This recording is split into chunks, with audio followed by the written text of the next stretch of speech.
Good morning, Wabash. Speaking today at Pioneer Chapel will be Dr. Eric Dunaway with his talk titled, Comfort is a Slow Death. Dr. Eric Dunaway is a Byron K. Trippett Assistant Professor of Economics and soon to be Associate Professor at Wabash College. He received his PhD from Washington State University, go Cougs, in 2018 and is from Spokane, Washington. He specializes in microeconomic theory, game theory, and behavioral economics, which helps him play his favorite game of all time, poker. He's the current chair of the business program at Wabash and tends to answer random questions on Yik Yak as the notorious Dr. Cat. Dr. Dunaway currently lives in Lafayette with his wife, Haley, his 3 daughters, Lucy, Sophie, and Erica, and his 2 cats, Nova, and the main man himself, Hank. Let's give a warm welcome to Dr. Dunaway.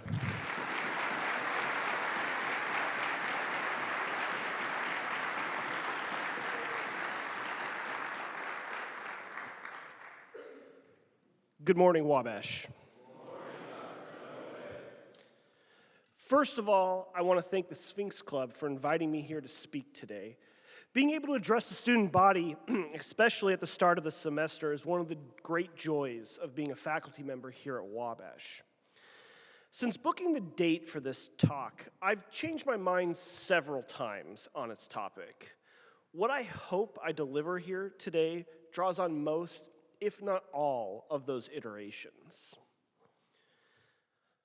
The last 6 weeks of my life have had several milestones, both in my career and as a parent. To start, I was granted tenure by the college.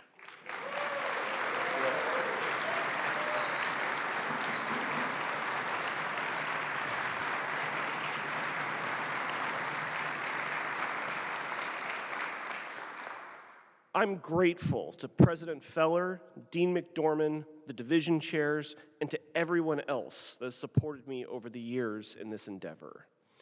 Tenure is just the beginning for me here at Wabash, and I look forward to continuing in my own growth as both an educator and a person.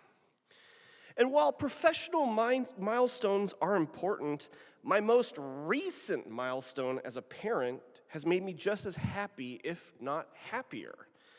As of last week, I have become the proud parent of a member of the Purdue class of 2030.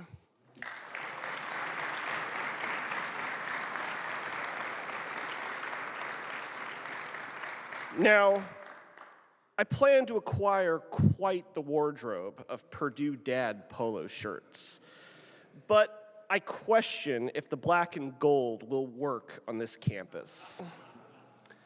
We'll have to see. Naturally, I have a lot to be thankful for right now, and I truly am. But these events have given me the chance to reflect on my journey to this podium today. You see, I purposely wanted to give a chapel talk around this time, because in just under 3 weeks, it will be the 20th anniversary of when I first dropped out of college. So I've told pieces of this story here before, but a lot of people don't know that I really was not a good student at first. I did okay in a lot of my classes, but I never got better than a 3.0 in any semester, usually worse. I was notoriously absent from classes. I skipped a lot of classes, mostly because I just couldn't convince myself to go. I was a waste of space to my fraternity brothers, who bore the cost of my lack of follow-through. In many ways, I was lost and unable to make myself better. I left college during my senior year, not because I wanted to, but because I no longer had any other options.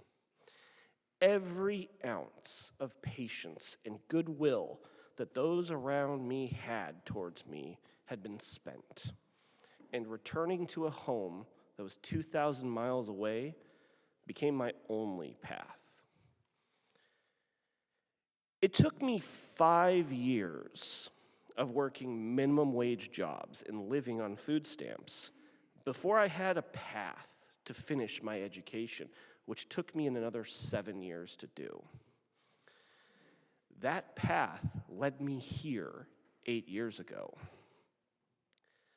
So, if you're struggling, I get it.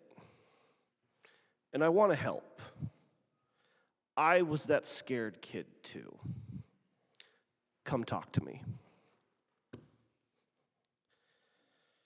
I wish I could tell that scared kid that everything was going to turn out okay for him. But I can't.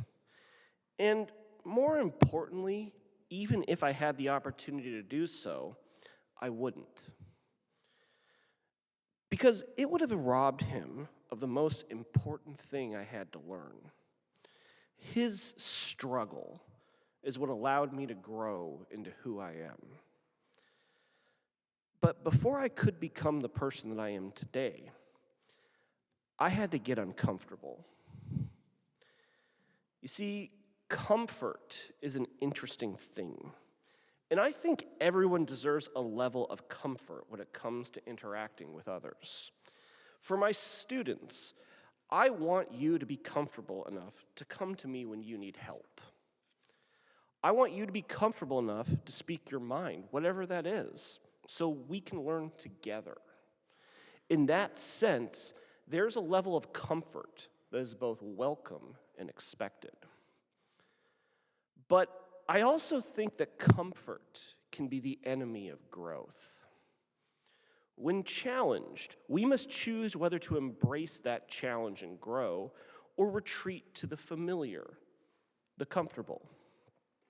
Seeking comfort is a way for us to avoid problems that might be better faced head on.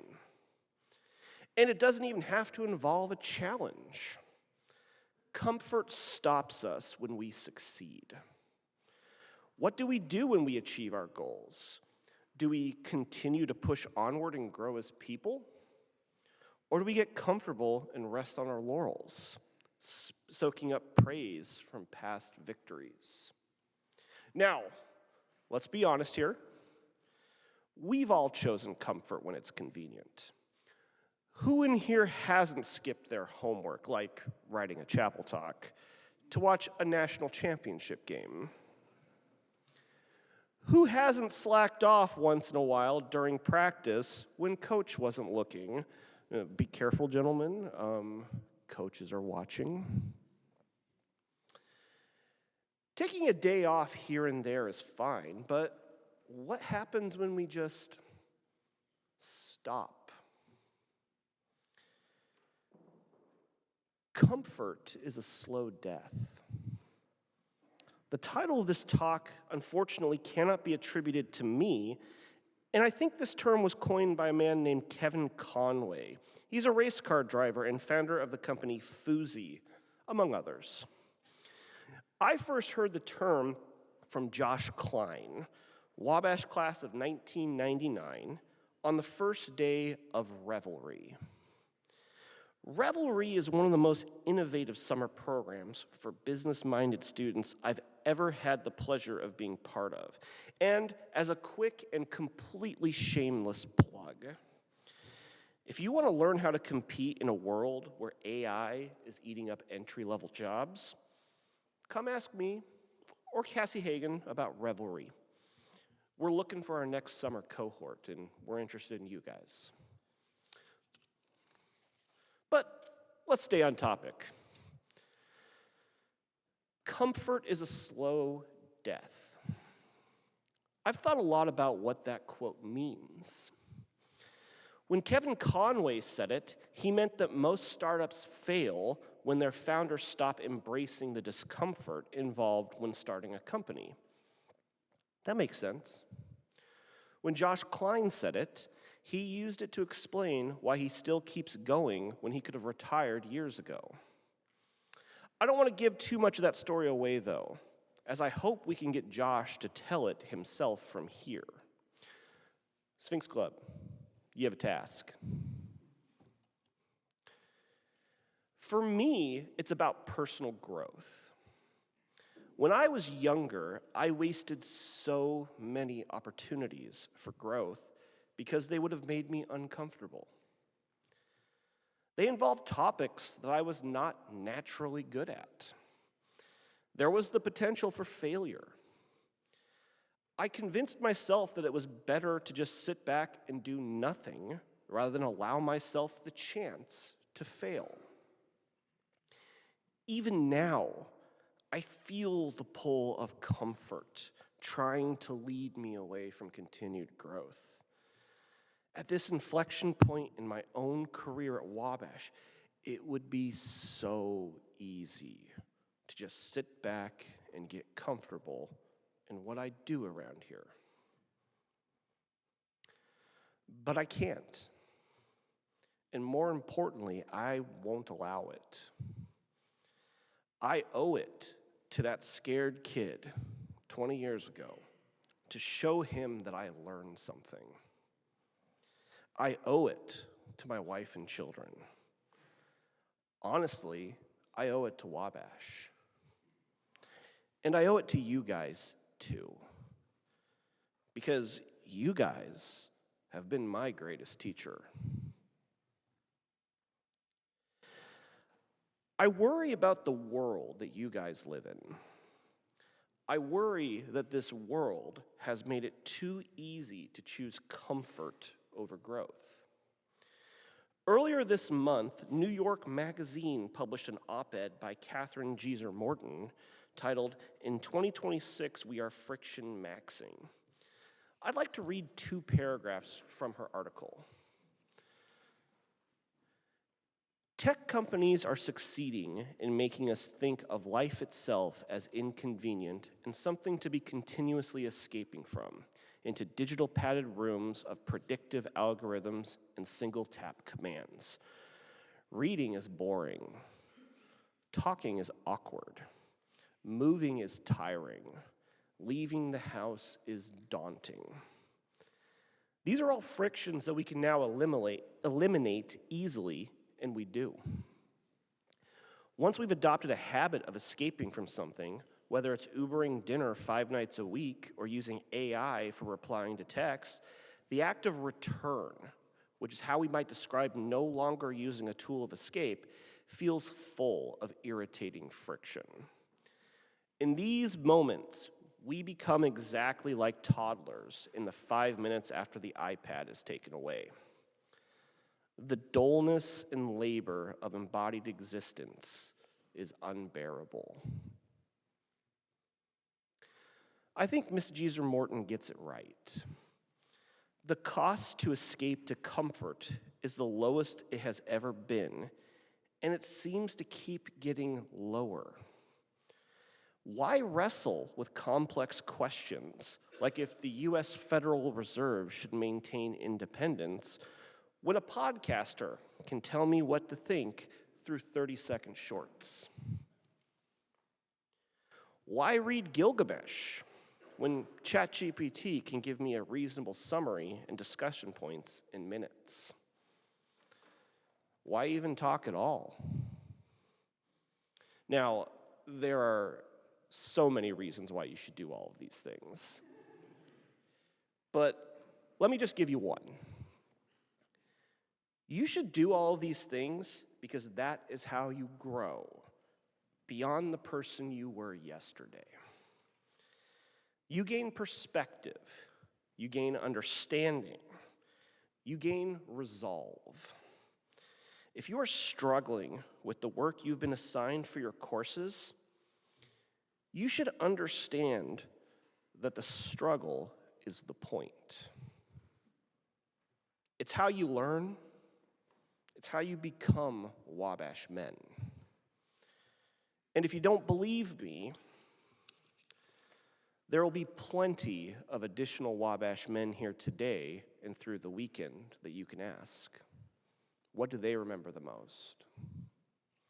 But seriously, what happens to Wabash men when the struggle is removed?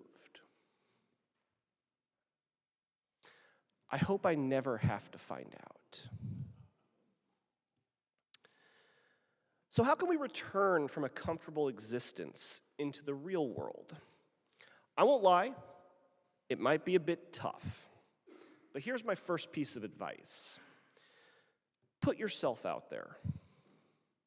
It's uncomfortable to take a risk, whether that risk is admitting to your professor that you don't know the answer, or applying for that long-shot internship, or even, gentlemen, talking to that person that you're interested in.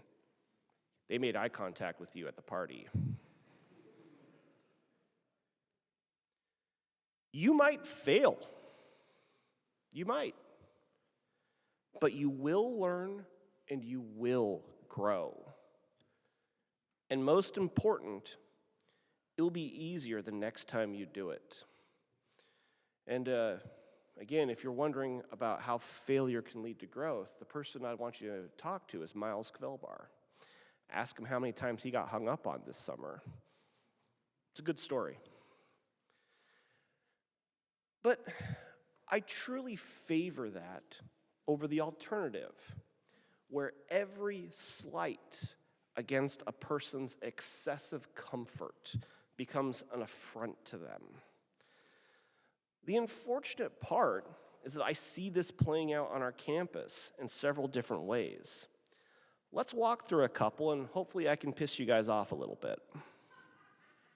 So, as I stated in my bio, I grew up in Lafayette. I live up in Lafayette. I didn't grow up in Lafayette, sorry.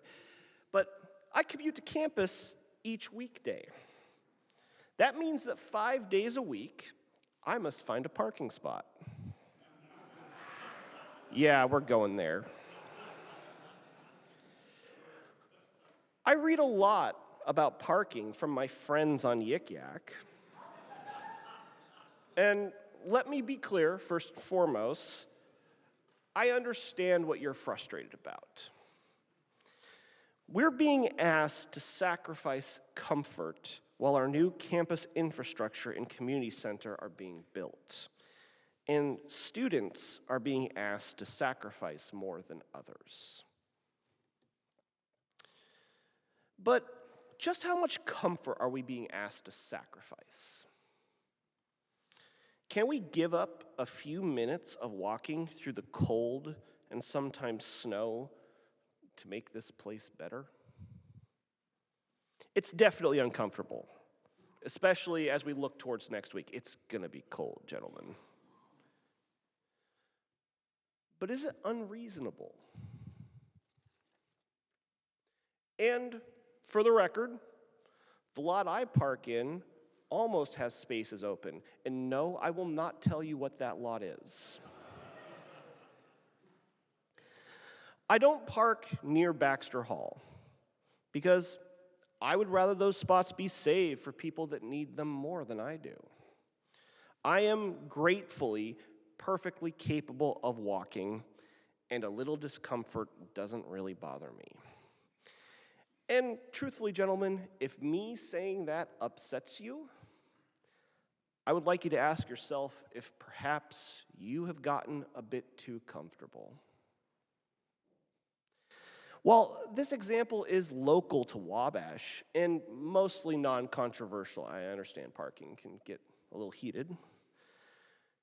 We've also seen instances on this campus where slight discomfort has been equated with an affront to that person's well-being. Gentlemen, a flag on a path cannot hurt you.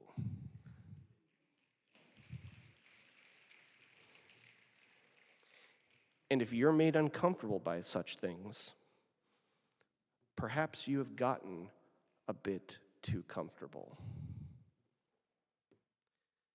I think this leads into one of my larger points. Comfort, even at that base level, has never been felt equally in our society. To my friends up in the top row, do you get to feel comfortable like I do? Yeah. That's a problem. It's also a problem that there are people on this campus, and likely people in this very room, that have to carry their U.S. passport on them on the chance that their citizenship is questioned. But I, and many other people who look like me, don't. Where's the comfort in that? And to think, a lot of us are worried about parking spots. As I wrap this up, I want to encourage everyone to embrace discomfort. Don't take classes because they are easy. Take them because you will learn something. Don't do your homework just for a grade. Do it to test yourself. Don't just show up because you have to.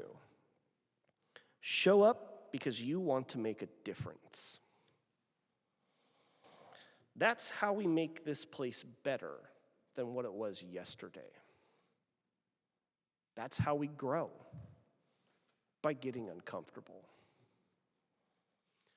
And to me, gentlemen, that's something worth fighting for.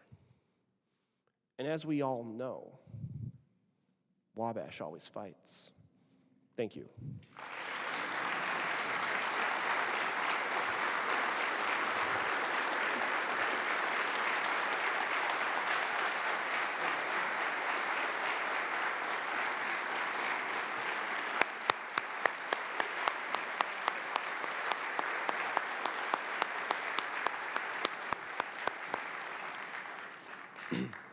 A few final announcements.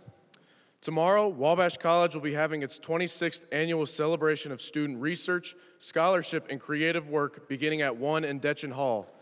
Go out and support your fellow Wabash brothers at this honored event.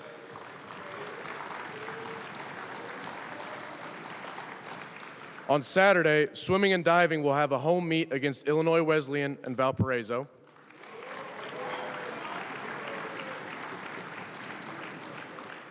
Basketball will have a home conference game versus John Carroll.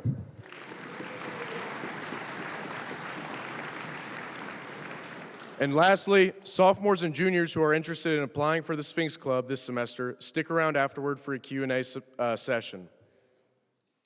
Thank you all for attending. Let's continue the great start to this semester. Now, would you please rise and join me in singing Old Wabash? From the hills of Maine to the western plain, or where the cotton's blowing, gloomy shade of the northern pine to the light of the southern seas, there's a name.